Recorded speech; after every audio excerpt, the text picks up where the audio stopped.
Coming up next, the story of a nearly forgotten rock star. Guy who should be much more revered, more respected than he is, because he was so iconic. And he started out destined for the top of the charts. I mean, his mother was Paul McCartney's housekeeper. So he ended up walking McCartney's dog, and he later got the guts to sneak into his music room, which really inspired him.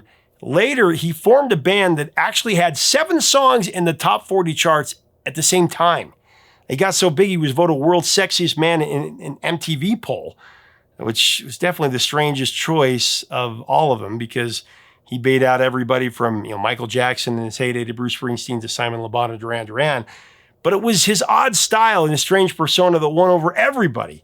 And it influenced the biggest stars of the time, including the king of pop who I just mentioned, MJ, who actually ripped off his wardrobe for sure. His music dominated the new romantic, new wave landscape of early MTV, and really he was the face of early MTV with one particular iconic song that many confuse as a critique on righteous living. But as we'll find out today, it was actually about him in a way. And later, we'll find out that he made his bandmates sign an agreement that they wouldn't drink or smoke. It's a story that's rarely been told about a guy that he deserves more respect than he gets. Let's celebrate him today, next on Professor of Rock. Hey, music junkies, Professor of Rock, always here to celebrate the greatest artists and the greatest songs of all time. You know, if you remember the lyrics to every other song from the 70s and 80s, but you can't recall why you walked into the room, you're going to dig this channel of musical nostalgia. Make sure that you subscribe below right now and, click the bell so that you find out when our new videos drop or interviews.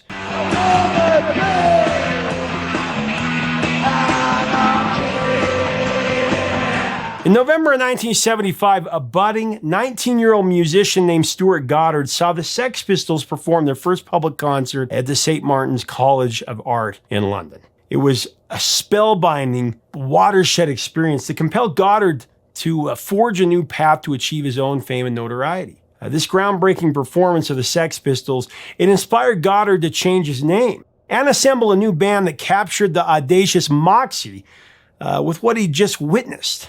It led to the invention of Adam Ant and the formation of Adam and the Ants in 1977.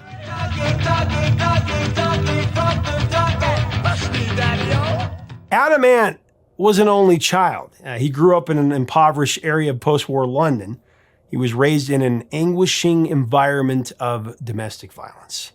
His parents took out their unhappiness on each other. There were constant arguments between his mother and his father that often escalated to physical altercations, something that no child should have to endure or be a part of. But you know what? There were some cool formative moments as well, particularly around his mother, Betty Kathleen Smith. For a time, Betty was a housekeeper for the great Paul McCartney. How crazy is that? When he was only 10 years old, Stuart used to help his mom by walking Paul's sheepdog. He couldn't resist sneaking into Paul's private music room either. Paul, is it true you're going to get engaged to Jane Asher? No, it's not true. After high school, Stuart Goddard enrolled in art college in the North End of London. Perhaps because of the loveless, turbulent environment that plagued his childhood, he rushed into a relationship and he married Carol Mills. That happened when he was only 21 years old and moved in with her parents.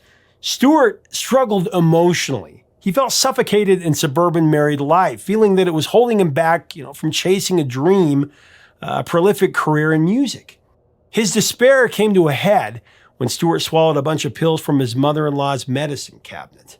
He would later state that he didn't think it was really a suicide attempt. It was more of a cry for help to get him out of an unhappy experience, an unhappy existence. Stuart recovered from this incident about 3 months later, and it was time for a sweeping change in his life. So he changed his name to Adam Ant. Carol changed her name to Eve, of course. But the marriage of Adam and Eve was rocky at best, and the couple spent much more time apart than they did together until their divorce was finalized in 1982. Yeah, they were actually Adam and Eve. Pretty cool. The freshly anointed Adam Ant never liked his birth name. He was always fond of the name Adam. It's a good name. And he believed his character fit the definition of adamant to a T. He was determined, unwavering and insistent on making it big in the music business.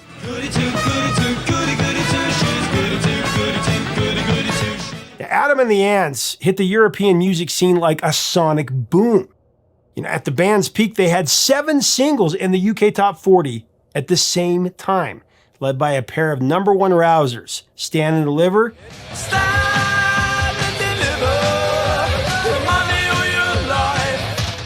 and Prince Charming.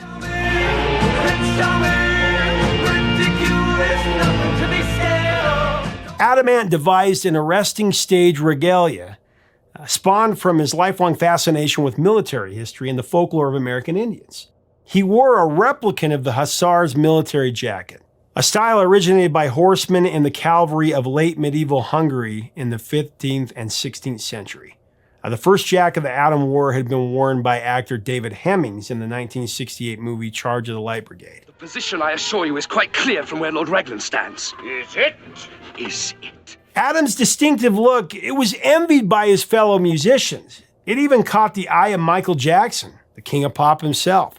MJ, he actually once called Adam at the crack of dawn to find out where he got his jacket. Adam thought it was one of his friends, playing a prank, so he hung up on Michael Jackson actually several times, and then Quincy Jones called and announced himself saying, "Adam, this is Quincy Jones. Michael would like to ask you something." Michael Jackson ended up acquiring a huge collection of military jackets. It became a signature look for his Bad tour, actually.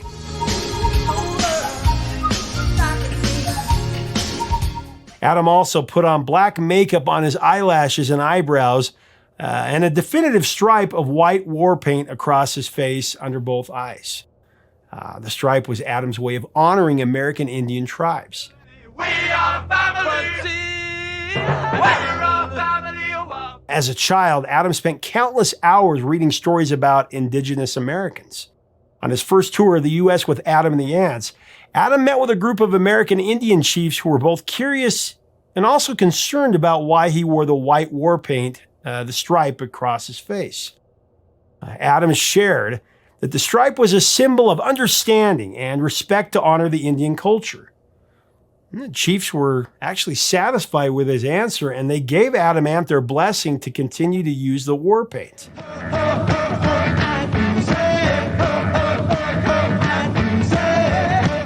Despite a disastrous start where the band was so awful that they were actually asked to leave the stage by the club manager, Adam and the Ants rebounded and had a frenetic wave of hits from 79 to 82. They sold more than 16 million records. But in spite of their wild success, Adam Ant decided to dissolve the group, and he wanted to go solo.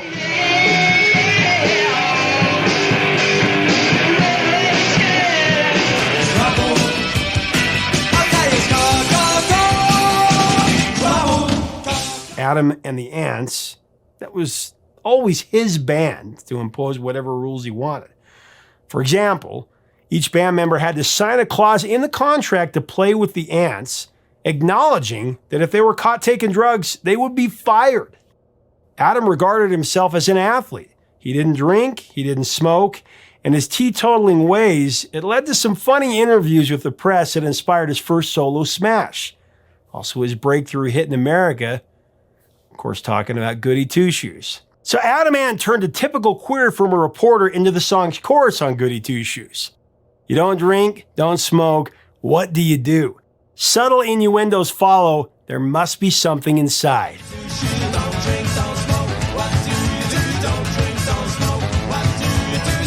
Goody Two Shoes was written about the constant intrusion by the press. Reporters were always asking him about his personal life, which made juicy fodder for the gossip mags. Adam Ant liked the attention for his stage antics and his music, but he preferred that his personal life be very private. The makeup he wore hid what was going on inside the performer, something that the media tried to pry open whenever they have the opportunity. Put on a little makeup, make sure they get you good side. The lyrics for Goody Two Shoes, pretty straightforward. It's a rebuttal manifesto to the tabloids for sure, but the meaning of the fourth verse, that's a bit curious. When they saw you kneeling, crying words that you mean, opening their eyeballs, pretending that you're Al Green, Al Green. Opening the eyeballs, pretending that you're Al Green, Al Green. When the song came out, it was actually speculated by the probing press that verse was about Kevin Rowland, the frontman for Dexy's Midnight Runners. Rumor had it that Adam Ant was at one point vying for a spot in a band fronted by Rowland, but Rowland would not agree to, the stringent no drugs policy that Adam demanded before he would join. When Adam saw Dexy's Midnight Runners for the first time, he found Kevin's onstage performance very moving, praising his earnest soulfulness and comparing it to doing an Al Green impersonation.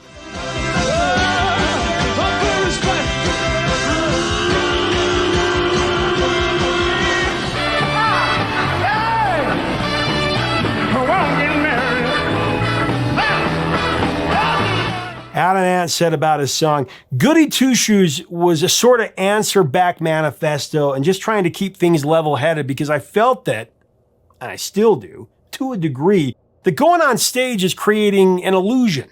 It's magical and it's wonderful and I love doing it. But off stage, there has to be time out. But, interestingly enough, a lot of people got the meaning of the song dead wrong. Growing up, I distinctly remember hearing a conversation between these two high and mighty women that went to my church. They were complaining about rock music, and this was just one of a few songs that was part of that judgment, part of that discussion. One lady said something to the effect of, well, then there's that satanic Adam Ant, whose evil song, it's criticizing righteous people like you and me just because we don't drink alcohol or smoke. Then the other lady jumps in, and I'll never forget this. She said, he calls us Goody Two Shoes. Well, I'd rather be a Goody Two Shoes than an Adam Ant. I mean, have you seen the way he dresses? He's the devil. For a while, I actually thought the song was about this too, until I listened to the lyrics and I realized that he was actually talking about his own clean living. I thought it was just the ravings of some self-righteous church ladies, but then later I found out that a lot of people misunderstood the meaning of the song. A lot of friends thought that as well, that it was about that.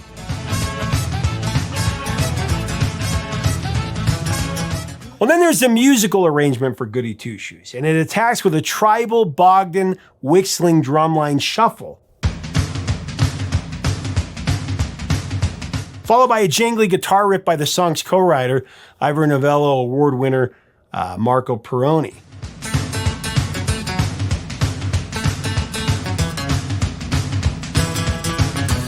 Marco Perrone was well known in the London music scene of the late 70s and 80s. He made a name for himself while he was still a teenager. In addition to his collaboration with Adam Ant, Perrone worked with the Sex Pistols, also Susie and the Banshees, and Sinead O'Connor. There were quite a few others as well.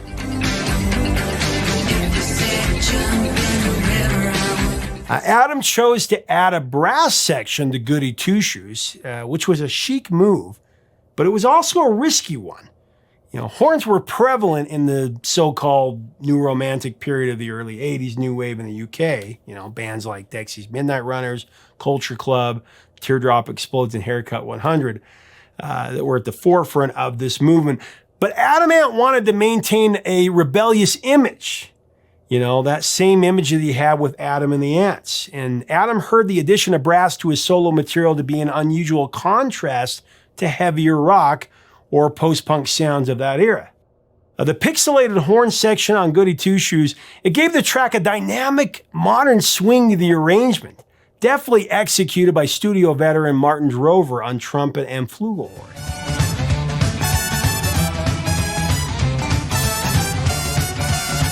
Adam Ant performed Goody Two Shoes on England's Top of the Pops, and the performance was a smashing success, spotlighting Adam Ant's magnetic showmanship.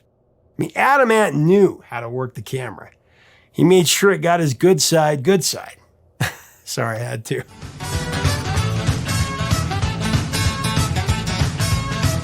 Goody Two Shoes, it became the third #1 single atop the British singles chart for Adam Ant. That happened in '82. And it was the track that made him an 80s icon in the United States. The track rose to #12 on the Billboard Hot 100. Much bigger than his chart position, though. The music video, it was in power rotation on MTV. He was really the face of early MTV. 2 weeks and you're an all-time legend. I think they can't think out much too far. A year later, Adam Ant was named the world's sexiest man in the 1983 MTV Viewers Poll. His allure as a performer was officially global at that point. Adam followed Goody Two Shoes with another top 10 British single, Friend or Foe, then the dark classic Desperate But Not Serious.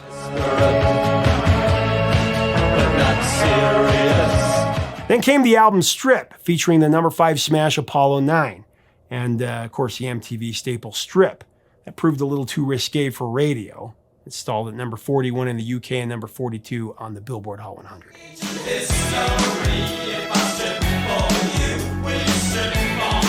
In 1986, Adam Ant once again became restless and he wanted to make a dramatic career detour. So he moved to Hollywood and he concentrated on building an acting career. Although he'd played small roles in TV and movies, sporadically from about 77 to 86, in 1987, he became a student of the craft, taking acting lessons. He landed some cameo parts on a few TV shows. There was The Equalizer, Amazing Stories, and Sledgehammer. And the roles slowly fattened with supporting parts in movies like Cold Steel, World Gone Wild, and Out of Time. Eventually, Adam was cast in his first lead. He starred in the 1989 film Trust Me. I'm mortified. That's why I bought you the attaché case full of cash. His phone stopped ringing shortly after that, and the movie roles pretty much disappeared. To add to his despair, Adam attracted a deranged stalker, and the ordeal was terrifying for several years. The stalker's name was Ruth Marie Torres. She began writing letters to Adam in about 1989.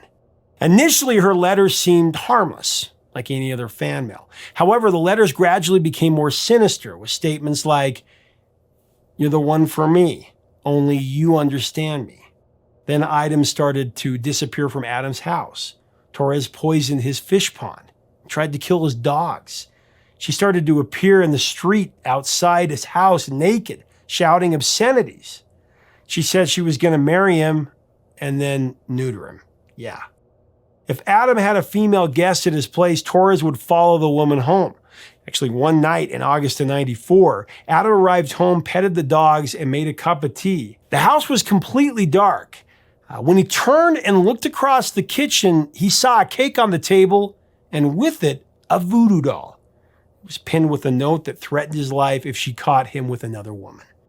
LA police arrested Torres and sent her to jail. She was released on medication as well as a restraining order. So Adam returned to his music in 1990 with A Room at the Top, a comeback that climbed to number 13 in the UK. And that was actually his second highest charting single in the US. It moved to number 17 on the Billboard Hot 100 and number 3 on the dance chart.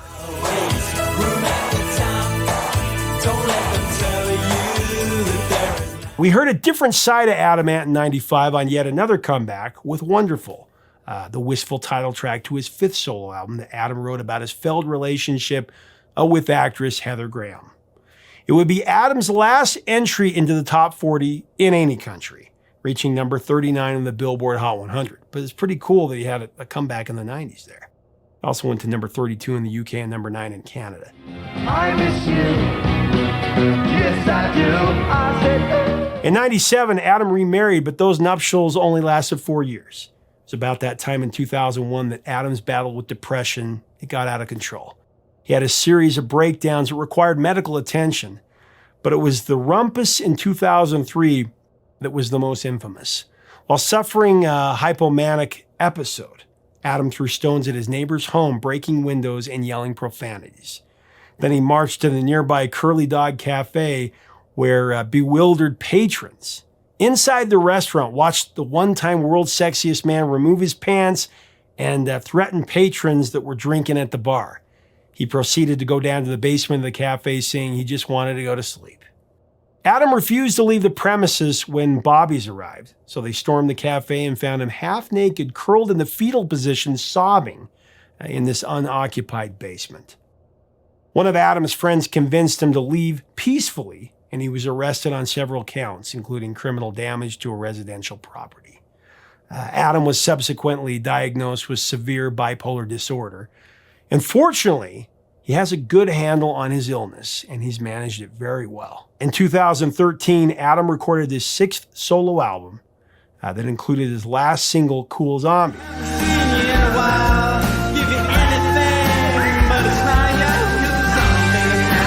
Adam Ant fulfilled his dream of becoming a rock star. He approached his craft with calculated precision, creating the band that he envisioned and an image that captivated a generation. Then he reinvented himself as a solo artist, then as a TV and film actor. His career has spanned over 45 years. Along his journey, Adam Ant survived a frightening childhood. He battled a debilitating mental illness and found the room at the top. In fact, he's still doing it today, playing headline dates and festivals around the world.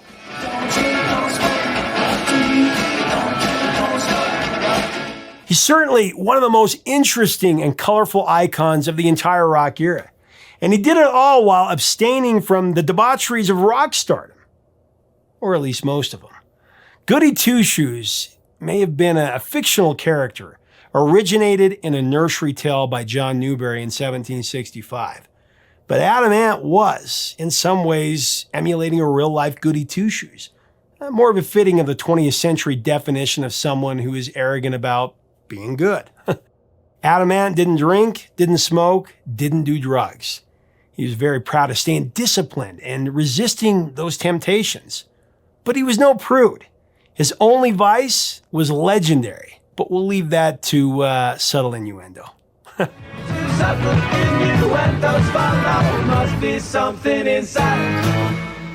Hey, thanks for watching. Leave us a comment about Adam Ant and Goody Two Shoes. Did you always have the meaning behind this song correct or wrong? What do you remember about it? What do you remember about the video about Adam Ant? Let us know in the comments below. Let's have a great discussion. Very interesting rock star for sure, very colorful. If you like our content, we invite you to subscribe below. Until next time, 3 chords and the truth.